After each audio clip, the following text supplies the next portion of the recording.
Students of class 7, welcome to our social science history class, and today in this class we are going to discuss another subunit from your chapter 8 of your history book, and the name of the chapter is Devotional Paths to the Divine. And today's subunit, it is Philosophy and Bhakti. So open page number 107 of your history book and follow. We are going to discuss about three different.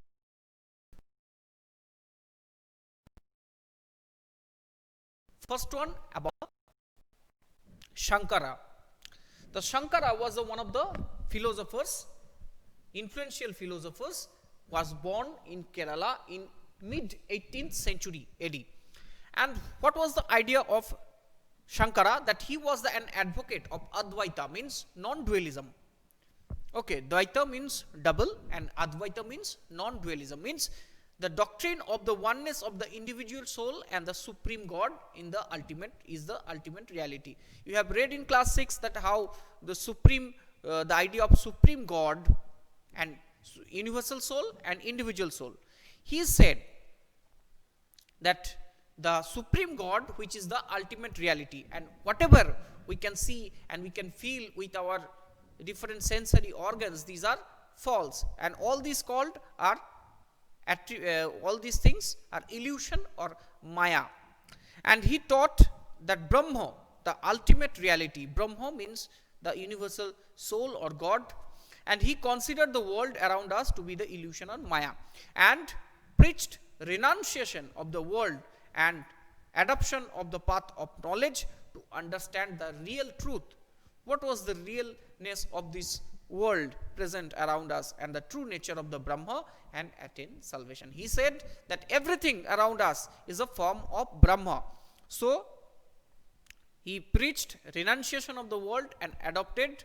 So he left everything. We should adopt the path of knowledge to understand everything and to understand the universal soul or Brahma. And the true nature of Brahma, when we attain enlightenment or when we understand that the true nature of the Brahma, we attain salvation. Okay, so this is the theory or philosophy of Shankardeva. Next one, another philosopher, that is Ramanuja. Ramanuja was very popular and he was born in Tamil Nadu in 11th century. And what was the Ramanuja's idea? Ramanuja's philosophy also greatly influenced by the Alvar philosophy, means those who worshipped Bhagwan Vishnu, Lord Vishnu. And according to him, the best means of attaining salvation was through intense devotion towards the Vishnu. If you worship, told that if you worshipped Vishnu, Vishnu in his grace helps the devotee to attain bliss of union with him. So the devotee intensely, he can worship the Vishnu all the time. He or she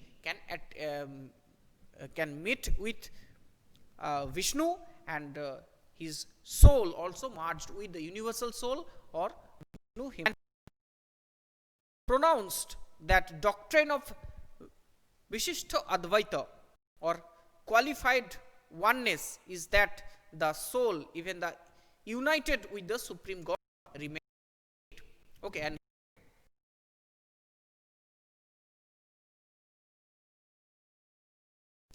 he pronounced the doctrine of qualified oneness is that soul if united with the supreme God.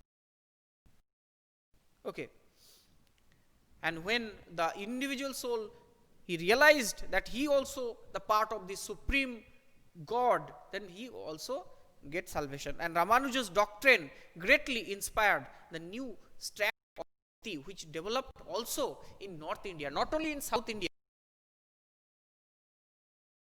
India greatly influenced the other bhakti preacher or philosophers. Okay, so the next one, it is the Basavana's Virasaivism, another philosopher at the time born in Tamil Nadu, but his work was greatly influenced the people of Karnataka region today. And we noted that the connection between the Tamil Bhakti movement and the temple worship in the time of Alvars and Nayars. And it led to a reaction that is the best represented in the Virashaiva movement initiated by Vasavanna and his companions like Allama Prabhu and Akka Mahadevi.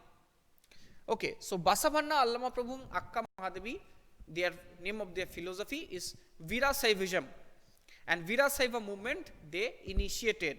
As per this movement began in Karnataka and mid 12th century. Remember the date, mid 12th century means 1150 up to 1200 AD.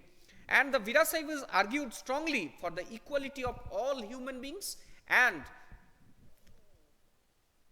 they also against the Brahmanical ideas of caste system and against the separate treatment of the women.